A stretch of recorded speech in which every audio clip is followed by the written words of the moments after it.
Welcome to the Two Marketeers podcast, where marketing swashbucklers Sean and Lindsay seek to demystify the fascinating world of modern marketing.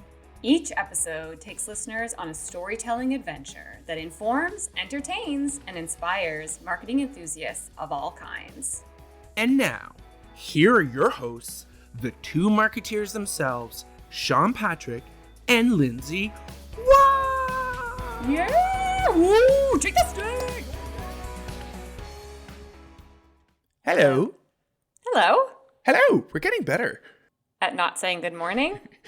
No, just everything. Just, 20 times in, our 20th try, and probably our 50th try, but we're doing it. Yeah. It's perfect. Like Clean, remember all those hello. Gabbage episodes we threw out? Gabbage. We're not going to submit these? Whatever. We're not going to give people gabbage. You can't start with suscept because I can't keep up with that for the next 45 minutes. Like, that's big. Okay. So, how are you today, Sean Patrick, wise guy? I'm wonderful, Lindsay Rockstar Wah. Good morning, fan. Good day to you, fan. Mom, let's how just are say you it. today, Let's just say Mom? it. Hi, Lindsay's mom. She says hi. Hi. She says hi. Faithfully listening. How are you? How's your day been? Lovely. On point. Is that a good word? On point. On point. Okay. I've done all the things I try and do before our important hour together. And Do you think what is people that? realize that it actually takes an hour for us to get half an hour? They must know that. I think if they knew us, they'd be like, they'd probably take 6 hours to get half an hour. Right now, I was listening last time I went for a walk last night. I'm like, I just want to listen to last week's because I'd gone back and re-edited blah, blah, blah. And I'm like, first of all, it's great. If you do say so yourself. If I do say so myself, I might be susceptible to self-praise, but there, I did it. I did it. Used it. Now we can move on. Used it. You use it or you lose it. Susceptible was the word of the day. Susceptible. I recently downloaded on my phone a word of the day app. I'm learning tons of new words. Mine comes like naturally on my screen. My screensaver is so random. I don't even know. I mean, you'd think I would set it since I'm somewhat of a non-Luddite, but no.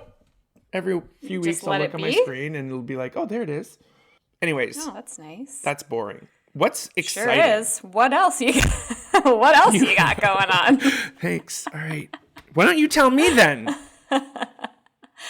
You know what? I was reading last night. I'm reading this book on what? I'm just joking. Like, I didn't believe you, but yes, you were reading last night. I know. Yeah, I know, because I don't read books. I know I was reading. My mind won't stop spinning these days. I have to read now. Wow. So, everything okay? Yeah, everything's just, it's very good. No, it's very good. My brain's just like, gotta go. And I'm like, no, you're still in lockdown. You go nowhere. And it's like, no, I swear I could go somewhere. And it's like, no. Well, do you want to talk about the big day? What big day? Pulled out the old Macaj and hit the slopes. I don't need to bore people with my ski banter. How was it? You were out. Being out skiing? Yeah. Great. Yeah, we skied Saturday, Sunday, Monday last week. Wow. Yeah, it was great. It's awesome. I think that's There's nobody out there. Yeah. I went Monday. It was freezing, a blizzard and glare ice, but it was fun. Yeah, it's so funny because I was there Monday morning at 10. Beautiful. You were there Monday night at 6, 7. Yeah. Horrible. Yeah. Himalayan typhoon, if that's a thing. I don't know, maybe. It's not. Sounds like a drink. I want one. Okay. Yeah, I could have one of those right about now. Well, I'm glad you got out because I can't imagine, even for me who does get out on occasion, was like, the conditions were terrible, it's freezing cold, but I was just like, I'm out. I know, you feel renewed. So good. There's that energy. Yeah. But because of my frantic brain, I've been reading, and I'm reading a book about like stoicism again, because, I get into stoicism every couple of months. Love it. Yeah, and stillness of the mind. It talks about stillness of the mind, body, and spirit. Okay. And I was into the stillness of the spirit section last night at 4:30 or this morning, I guess, at 4:30 in the morning. And it had an excerpt in there talking about Tiger Woods' life. His life, yeah. Tiger Woods's? Was he misunderstood? Tiger Woods' life. Holy moly. Take some time. Go look it up. Go look up like his past, how he was trained as a child, where he's come from, his like demise and his crazy. return. Yeah. It is. I had no idea. There's a really popular documentary out now. Oh, really? Yeah. I haven't seen it, but I know we're like, okay, we got to watch that. Yeah, like fascinating, because they talk about someone who is so clear and focused in the mind, but bankrupt in the spirit. And I'm just like, whoa. Like, yeah, it's blowing my mind. I had no idea about his story. Anyways, very fascinating. And I will put the title of this book that I'm reading on stillness in our notes. We can maybe discuss it at some point, because it's interesting from a strategist perspective. I find the amount of quiet and focus you need in your mind to do really good work. So that's also why I'm reading it. Interesting. Anyways, so that's what I was doing at 4:30 in the morning. What were you doing? Sleeping. Oh, yeah, that sounds nice too. Not to be boring, but I was probably sleeping. Yeah, that would have been cool. When I can't sleep, when I'm not sleeping, like when I should be, I read. So it definitely does. And that will tell me either it'll lead me back to sleep, or it'll be like, nope, you're awake, move on. When I get up, I need to make sure it's right to get up. Yeah, you're not rolling the dice on waking up earlier than you need to. No. Completely fair. Well, are you ready for some big research geek news today? Am I ever? Hoo-da-hoo! But you go first. Just kidding. Why, do you have some big research geek No, news? I don't. I was just stealing your thunder. That's what that looked like. Oh, my thunder's never stolen. I didn't even recognize that. It is not up for grabs. No, sure All isn't. right. So, Lindsay, what are we going to talk about today? Well, for all of the marketing and information and research geeks out there, it's been a very interesting couple of weeks with the launch of the 2021 Edelman Trust Barometer. Dun, dun, dun! That's my cymbal crash. I need to hang on. I thought that was your mind exploding with excitement. Okay, it could have been I was going to say, I have to clean my microphone now. But anyways. I can hear you cleaning it, and I don't From my even brain want matter. to know. Okay, that's good. So for those who don't know, I'm just going to read a little excerpt from the Edelman website around this trust barometer, because people who are listening to this may have never heard of the Edelman Trust Barometer before. I didn't. Can I tell you? I didn't. Really? Yeah. No way. Yeah. Well, I've been out of agency for about 7 years, right? 8, 9, 12, 30 years. Right.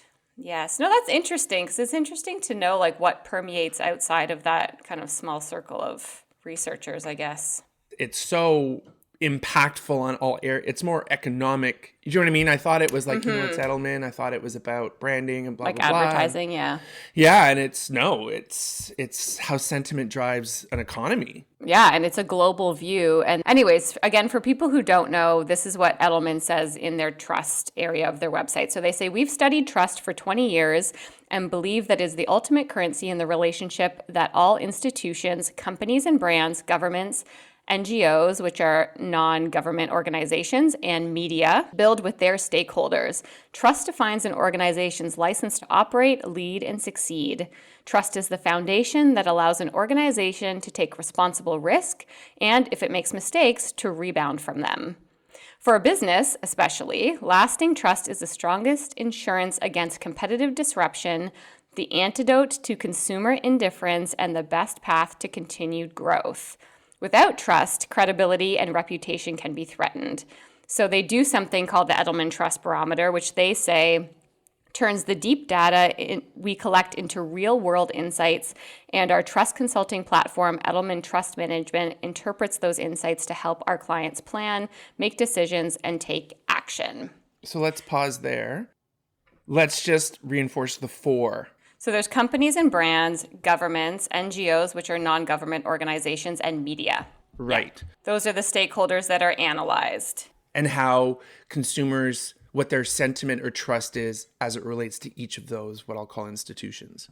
Correct? Yeah, and it's not necessarily consumers, it's just people. It's the population. Right. They break it down into what they call mass population and informed population. So we can also get into what that is. Okay. This came out in February of 2021, which would have been analyzing the calendar year of 2020. And they put out one of these every year that measures trust within that year against these 4 stakeholders. And the perception of mass population and the informed public and their barometer of trust with these 4 key stakeholders. Okay. So within the work that I do, this is a highly anticipated study that every year, comes out. As soon as it comes out, we get it, we share it with our clients, we write point of views and what makes sense for their brands based on the information that's being provided in this year's Trust Barometer and what the impact of it is. And then we use it as well to inform research as we move forward throughout the year. So you'll see content from the Trust Barometer quoted throughout strategies for then the rest of the year, and how we apply that knowledge and insight into the work that we do for brands. Okay. So this year's Trust Barometer, it shouldn't be exciting because we've been in a very hard year. So it shouldn't be that exciting, but it's just that it's very... I'm sorry about your loss, but man, am I pumped. Well, Where are because the drinks? it's very different layers. There's some interesting stuff going on right now that some years it's it's kind of the same as last year. And, there hasn't been any major shifts. There's been major change, I think, throughout everything that we've been seeing research-wise this year. And Edelman's Trust Barometer for 2020 is obviously no different in that regard. Okay. So I trust you in saying that. You do? Oh, yeah. Great. Okay. Well, my Trust Barometer's up. Yeah. So rather than just reading, some things from the Trust Barometer, I thought we would reference an industry publication that I really enjoy reading to share some of the highlights summarized and some of what this means for brands. So I'm sharing an article from The Message. And we'll put this in the references of the episode so that you can read it. And The Message is a newly launched publication where they say a new voice for a new age of Canadian marketing. Woo, woo. Go Canada. Yeah, I love The Message. And they've recently moved to a subscriber model as well. So you can subscribe to The Message, and they provide really great content on brands and agency and media and creative. So anyone looking to kind of stay up and up on the industry, especially in the Canadian market, The Message is a really great publication and platform to be following along with. I see a whole new rabbit hole in my future. Thank you for the 4:30 a.m. read. I appreciate that. You're welcome. And the Message was co-founded and is co-edited by David Brown and Chris Powell. And so David Brown was the one who actually wrote this piece on the 2020 Edelman Trust Barometer. So I'm going to read from his article, which they posted on The Message on February 19th of 2021, which would have been just after the 2020 Edelman Trust Barometer was released. That's kind of word soup. Okay. They say, a year of unrelenting, fast-moving news and change coming from all directions, don't wear masks, wear masks, wear more masks, appears to have Canadians less trusting of governments, businesses, and media. According to Edelman, which released its annual Trust Barometer report this week, Canada is facing a crisis in leadership and expert credibility. Amid urgent problems and in a year of crisis, leadership is failing, said Edelman in a statement announcing the release of the findings. The survey reveals government leaders, CEOs, and religious leaders are not trusted to do what's right, which is, pretty impactful during a year where we're turning to these types of leaders to guide us through a pandemic. You hear these things and you're like, yeah.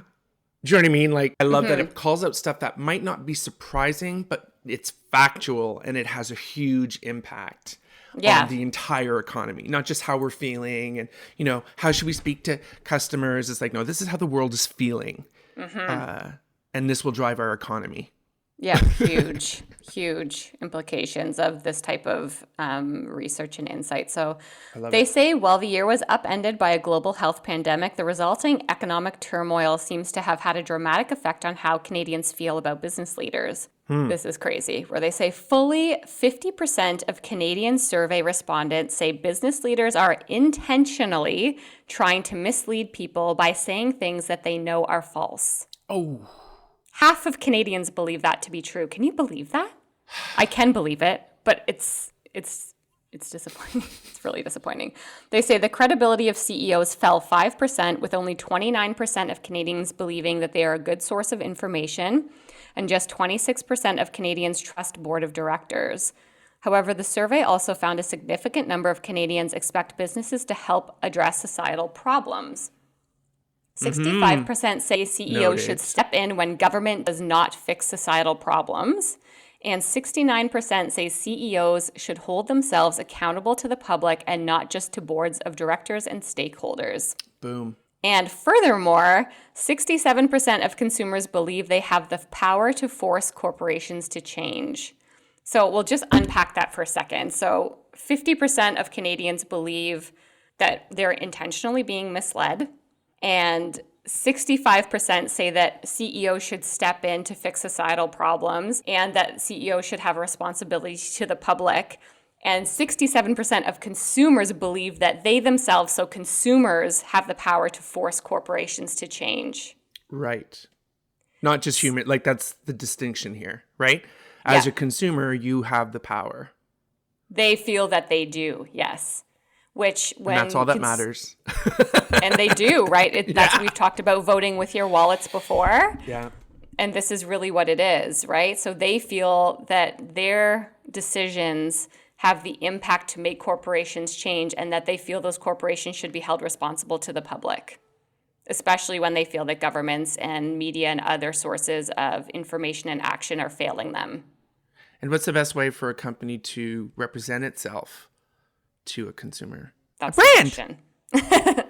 That's the question. So I'm just going to read a little bit more from this article. So it says, there's a clear message for marketers in the Trust Barometer data. Consumers' expectations of brands are evolving quickly.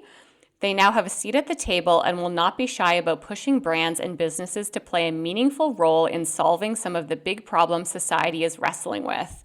The brands that recognize this and play into it will lead the way in building and maintaining trust with consumers. I got all tingly when I read that. Like, it's the big opportunity, right? Right. This is why you're so excited. Yeah, exactly. Yeah. Because for whoever would have thought that brands, not government, not NGO, right. Media, no surprise. Right. Yeah, and I think typically when you see this type of work come out, it's like, oh, well, trust is, it's doing okay. And then we go as strategists and say, like, trust is the foundation of brand building and connecting with people. And they're like, well, trust across the board is kind of all right. So do we really need to do it? Like, no, this year, trust is in the shit. Brands are now being held responsible by consumers to step in. And if you do not, you will not have the trust, which will not lead to loyalty, which will not lead to interactions and engagement with your business. If you do not do something now about trust, you're going to be left behind. And people are happy to be leaving you behind now. People, be ready. The next time you have Lindsay in a meeting, she will be expected to sit at the head of the table. And well-deserved.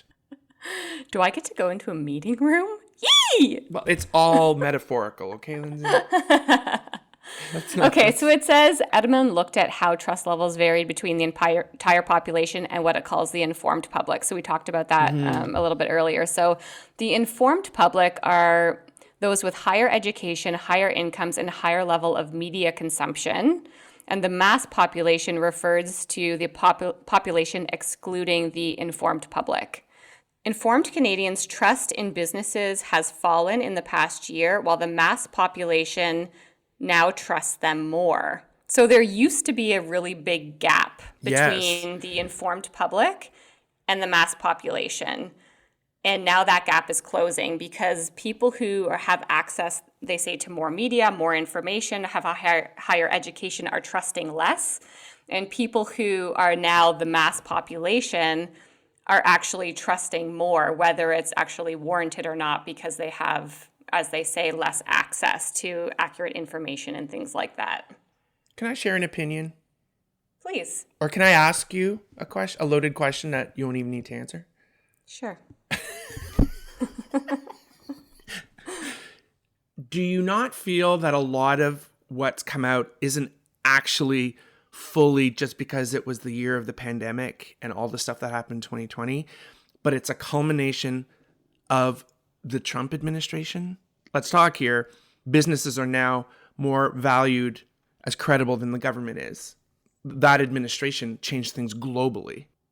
Yeah, I think there is a halo effect of the American political situation that's impacting the trust that Canadians have on the government, in combination with the way that the informed public has seen the government react specifically to COVID. So I feel like those combined elements have had a massive impact on government trust.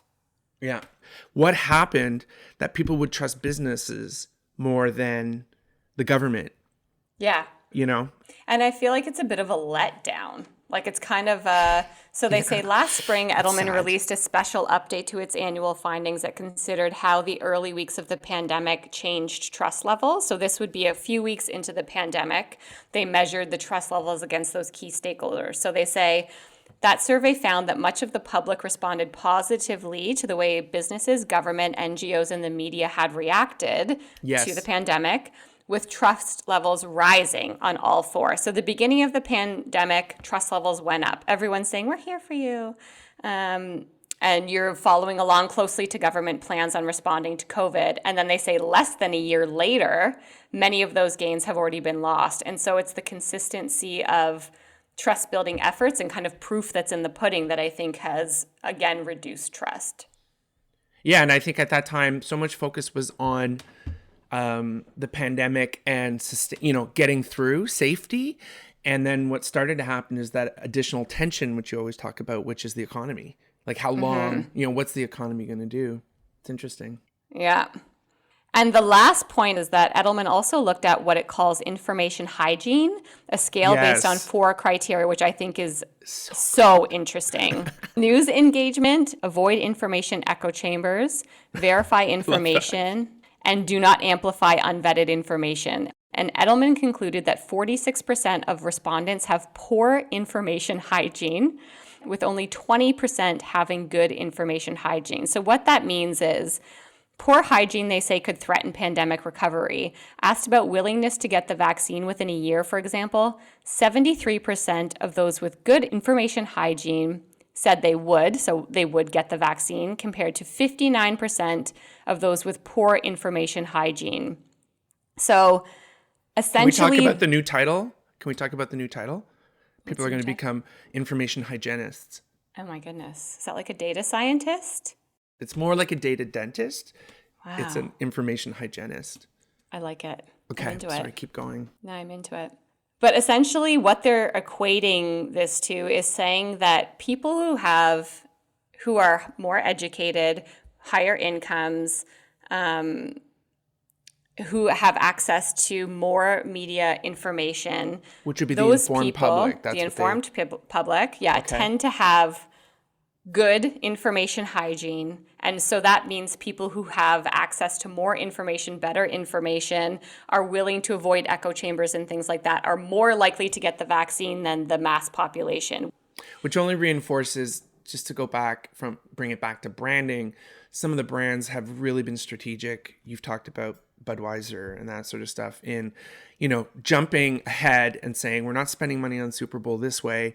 This just shows how strategic some of the better brands are. 100%. Love it. Yeah. Realizing that they need to get better quality information out to the mass population to get them to make the decision.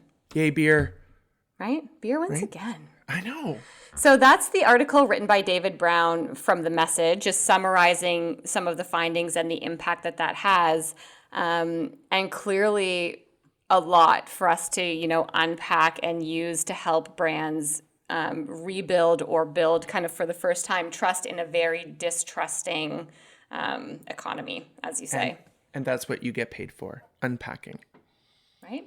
I would think it would be more packing, just knowing your fashion trends, but clearly you have to make room for that. So unpacking will be your specialty. Yeah, let's unpack it. So I just talked for about half an hour, so I didn't really let you chime in very much. But what do you think? It's been fun. Have a great week, everyone. We're done. You are a geek. I'm going to go hang out with the study all day. So I'm sorry if I'm a geek, but I love it. That's what I love about you. Okay. Yeah. The one thing that's up, I'll say it again, businesses. The opportunity is, as they say, it's high stakes for business.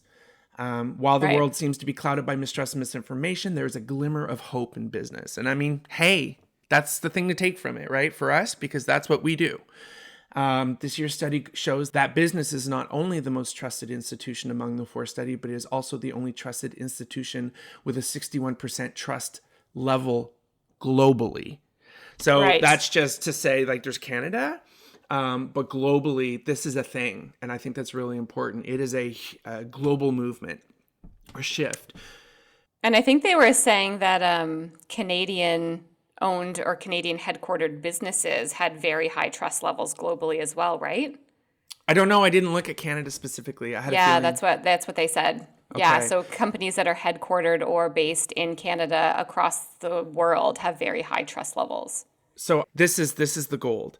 When the government is absent, people clearly expect business to step in and fill the void, and the high expectations of business to address and solve today's challenges has never been more apparent. So yes, that came in what you said, but I want to end with that. Right. Lindsay will be sitting at the head of the table. I'm joking, but do you know what I mean? Branding and marketing has a huge role to play in businesses of any size right now. And I don't think it's ever been a bigger opportunity for companies to leverage their brands and how they market them. Whether you're a company of 2 or a major global corporation, now's the time to really understand the importance of what your brand can do and how to best market it. It's kind of the reason why I went to small businesses, because I have the ability to influence CEOs or, owners of small businesses a lot more directly to listen to reason. So it's really exciting. And we said this and now it's just like, I'm literally tattooing this somewhere on my body. The heightened expectations of business brings CEOs new demands to focus on societal engagement with the same rigor, thoughtfulness, and energy used to deliver on profits. Boom. Yeah. Big challenge. Right? Right? Thank you, Edelman. And I think even, in 2 years ago, like 2018 and 2019, when people are talking so much about, ad blocking and we don't want to hear from brands and we don't want advertising. Yeah. I think at the beginning of the pandemic, it was like the first time in a long time that I've seen consumers say that they're craving to hear from brands. We want to hear from you. We want to be supported by you. We want you to be talking to us. We don't trust the government. We need to feel supported, and we believe that that's a role of brands and businesses to communicate that to us. We were like, what? People finally want to hear. I think we need to clear our calendar for the next 12 months, Lindsay. Well, like you say, they're the most trusted of all 4 key stakeholders at all 4 institutions, and consumers want to hear from them. Yeah, and if trust is singularly the opportunity at hand, it's high stakes.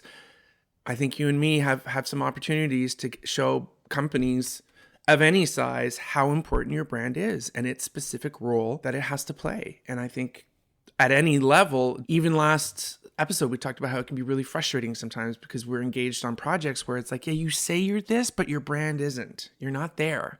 You haven't been doing that, Right. So it's great. It is very exciting. I mean, when Lindsay said, I think we should talk about that, I was kind of like, oh my God, I have to read a freaking report. Shoot me in my head. I'm like, come on, it's so exciting. And it just came out and I think that people need to hear about it. We should talk about it. I browsed. One thing I thought would be really helpful is I kind of thought I'd take it back to, let's talk about from Edelman's perspective and from experts, why does trust matter? And it's very plain, it's very layperson language. Sure. What is trust? And they start with 2 that are kind of like so basic, but trust is a belief in the future. It is predictive in nature. Next point. It is a willingness to accept uncertainty. For example, trying a new brand or a product. So as it relates to, it's still like, it's big, but then you can very quickly directly apply it to a consumer behavior with brands. Right. Trust enables smoother, deeper, and more meaningful consumer relationships. Yes. Next, trusting is a rational and emotional process built from conscious and unconscious biases. And trust is magic, intricate, powerful, yet very subjective and complex. Agreed. Why didn't I just become a bartender? A barista. No, bartender. I used to be a bartender. Anyways. Me too. All right. So, in partnership with renowned academics and business leaders, ETM, which is Edelman Trust Meter. Is that what it is? It's, trust management. Correct. Okay. Yeah, ETM. it's their management platform. Yeah, it's literally the service they provide. And this is the foundation of, was initially developed and continues to exist to help companies and brands better understand and accrue trust as an asset and a driver of business, Right. of economy. That's the distinction. Yeah. And then in the end, the general thing to know is trust in gross domestic and GDP, gross domestic product, which is essentially a country's economic measure, are correlated. I don't need to go more into that, but I mean, it's proven. So something that was referred to as trust is magic. You know what I mean? It's like, well, that's hard. As you and I know, it's high value if you can prove it. You can't sell magic, man. Can't unless you're Phil Dunphy, but don't get me going on that. All right. So that's just like, you blew my mind. Boring topic until I read it. Thank you, Lindsay.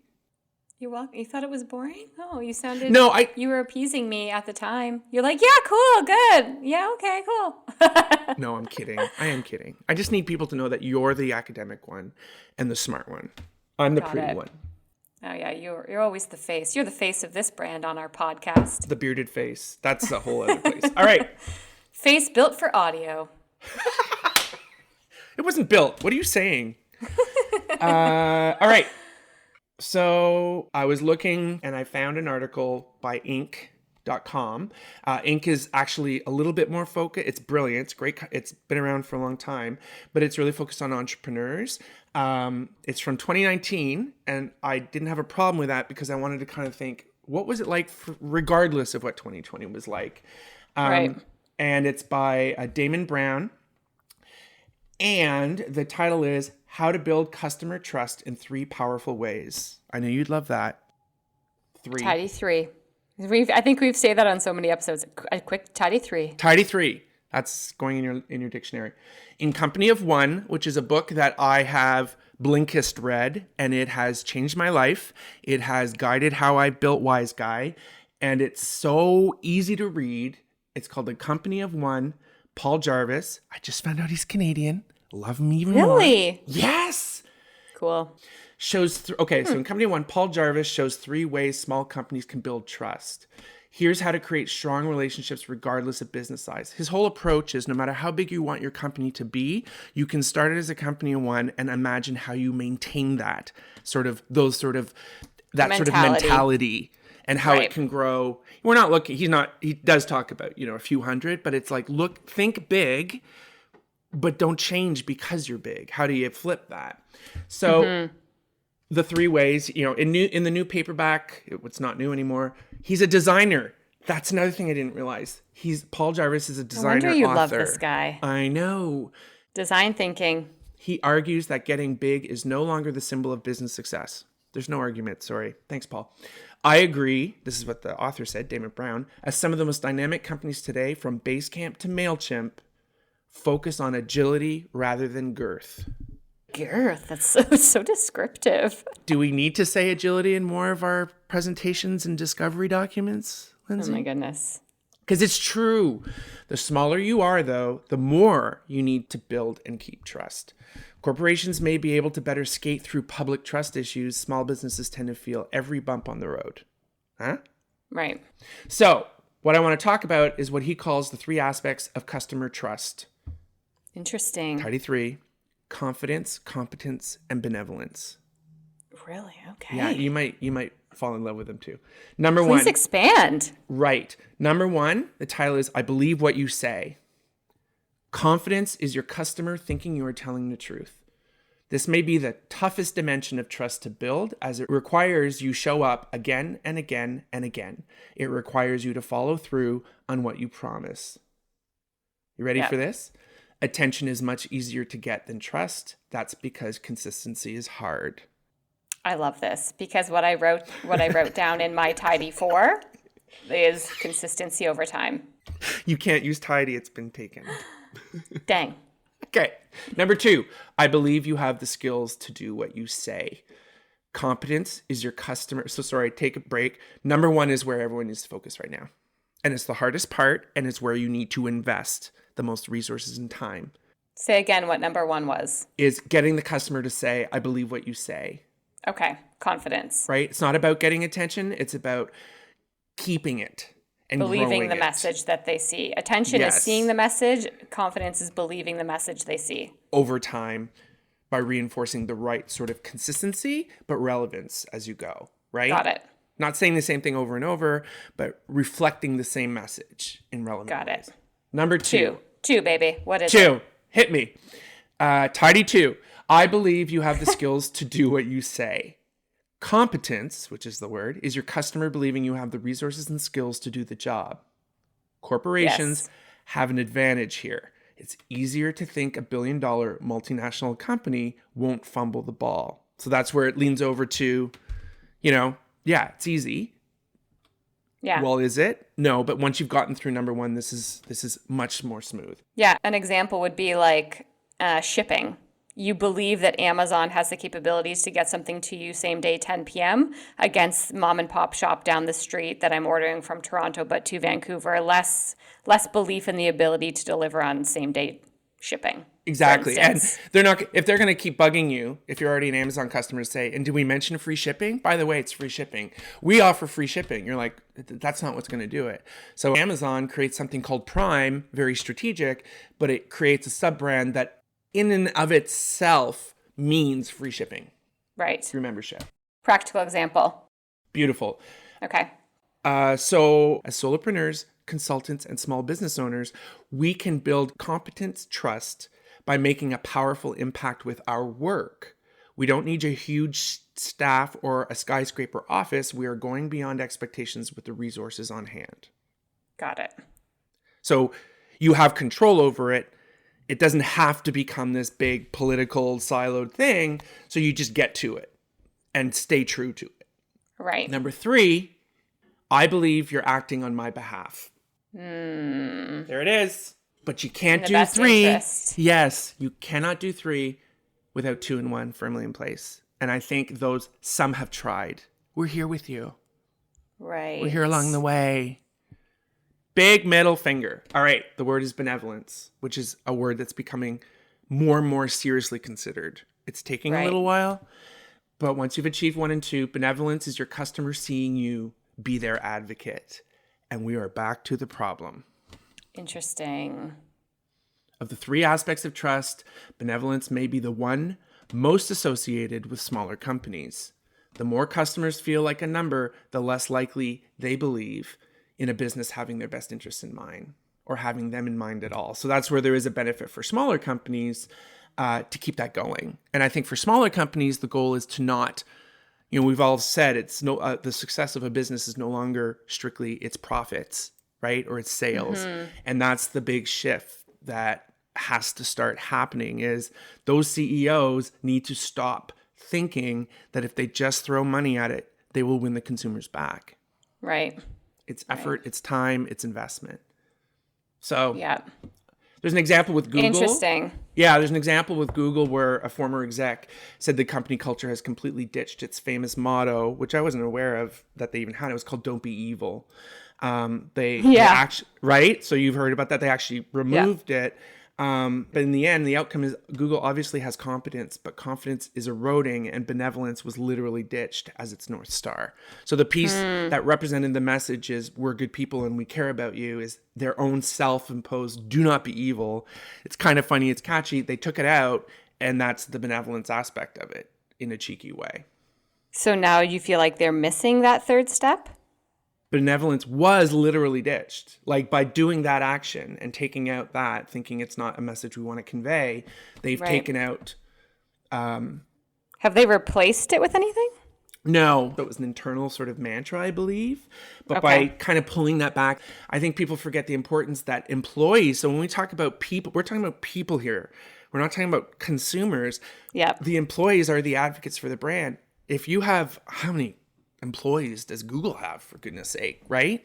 And you're seen as being one of the top employers. You do something like that for the sake of profit, because why else would you do that? Getting in the way of making more money.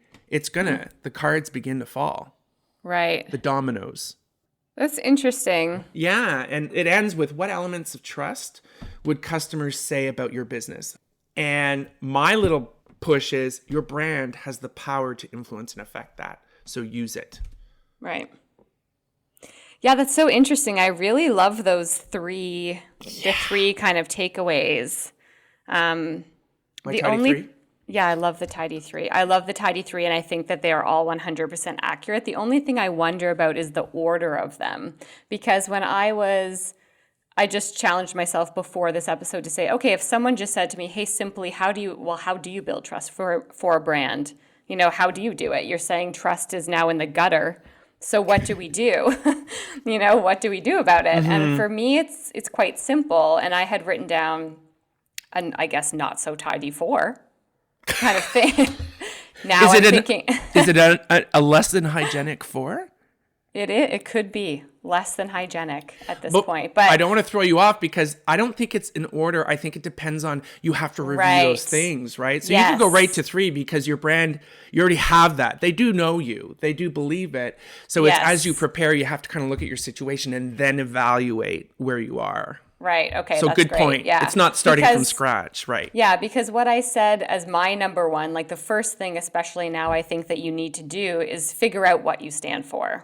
Yes. So in the example of Google removing "Don't be evil," it's that you need to figure out what your current brand aligns to, and showcase this. And does that brand purpose work need to be done, or does it need to be revisited? So in the example of Google, perhaps they're in the process of revisiting their internal North Star. Like, what do they stand for? What is the purpose of the brand? And especially in today's day and age, what are the core beliefs that they have that they are all going to march towards as the North Star? So for me, that's the first thing, figuring out what you stand for. Yeah. And revisiting it if you already have something that's, standing purpose. Mm-hmm. And the second thing I would say that people need to do is determine if what you stand for aligns to your customer base, and how. So it's saying, we now know that our business stands for this. This is our purpose for being. Does that purpose for being align to our most valued customers? And how can we showcase our purpose for being and our beliefs and align it to our customers' beliefs so that we can make that connection authentically? Mm-hmm. And then the third thing would be, as we've talked about with story doing, do actions first to support the purpose. So you have your purpose, you know that purpose aligns to your most valued customers. Do things that are action oriented that align to that purpose. So you start by action. Yep. And the fourth thing would be, live up to what you say you'll do, and talk about examples of that. So do the things that are great, and then start to talk about the great things that you're doing so you can get those messages in front of your most valued customers. But don't do the latter. Don't do the latter. Don't talk about it before you've done anything. And don't just do it for the sake of talking about it. Exactly. Yeah. It's got to be at the heart of the business. And so I think what I kind of summarized here is exactly what you're talking about. I said, if you have brand purpose that aligns to the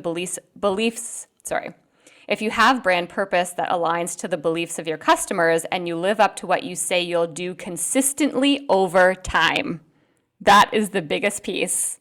You'll build trust and drive loyalty long term. And if you don't, you're going to pay the price for it. So for me, it's purpose, action, communication, consistently over time. And I think consistently over time, it's the effort and path you want to take. You're going to make mistakes. But if you build it that way, you can fix mistakes. If you don't, do you know what I mean? Like, we don't want to create this so that you have to do it this way. If you don't, you're going to die. It's like, no, you have to take this approach and commit to it, knowing that you're going to make mistakes. But because of choosing this road consistently over time, you can right any wrongs as you go. Right. It's a lot more foolproof. You're from a branding from what we do, that's the approach. The idea is that the company clearly understands, because this is human, this is global, this is economy. Understand, use a gauge of, where is this company right now? Forget the brand. You know what I mean? That's why I kind of see the tidy 3 is like everything. Is, you got to go back. This is a CEO has to do. What you're talking about is, we just need to check in on where those things are so we can focus and apply the 4 things in the process that we do. Right. I went into this thinking it was going to be brand information. This is like mind-blowing. Holy crap, what we do is so important on a smaller scale, but ladders up a lot more directly than I even realized. Right. To success. Yeah. Crazy. Especially when they say trust is so closely tied to GDP measures, right? Yeah. I mean, we could do a whole episode on that. Yeah. Maybe we will. Become the informed public and dive into that as well. So I hope we appeal to the geeks. I hope we appeal to your mom. But this is worth, even if you're not in marketing, even if you're not in advertising, if you're not in strategy, just as a person in the world, analyzing your own personal view on trust against these key stakeholders, government, media, figuring out what's going on, figuring out who you can actually trust, where you can lean in, all of these things in your life, I think can really help ease things like stress and anxiety and all of that with what's going on right now to even evaluate your own personal stance on trust. Yes. Even as I think a great example is an employee within a large corporation, and maybe your management, maybe your senior leadership, whatever you are, it just gives you that perspective to say, no, you have the right to ask these questions. This is human driven, so you have the right to question whether the company's doing the right thing. You have the right to pause and say, it's not just about the company being successful so you get paid.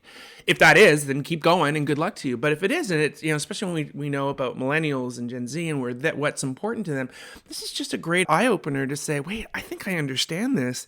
And it's a lot more basic human logic than I ever realized business was. Mm-hmm. I mean, the fact I'm a business owner, I mean, come on, that's laughable. But anyways, thank you for being the spark on this one. It's been great. Of course, my pleasure. And we'll share the link to the 2021 Edelman Trust Barometer report. We'll share the link to the Message article. We'll share the link to the Inc. article, as well as to the book I'm reading on stillness, in case you're interested, and share all of these in the notes. But I think we definitely want to continue the conversation on this topic, and I'm sure it will continue to rear its beautiful head throughout the course of our year's worth of episodes. Rear its beautiful head. There's the name of the podcast. You had to wait to the last 10 seconds. Wonderful. Right? Yeah.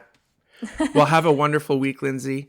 You too. Thank Goodbye, you so much. Bye, fans. We'll talk to you soon. Bye. Bye. That's it for this episode, my fellow marketeers. Thanks for listening. We hope you enjoyed it. If you did, subscribe to this podcast at thetwomarketeers.ca. That's thetwomarketeers.ca. Spell it out. Be sure to tune in for more marketing adventures every month from us, the Two Marketeers. But you can just call us Sean and Lindsay. Actually, I would prefer Wise Guy. Yeah, I know you would. We're not doing that.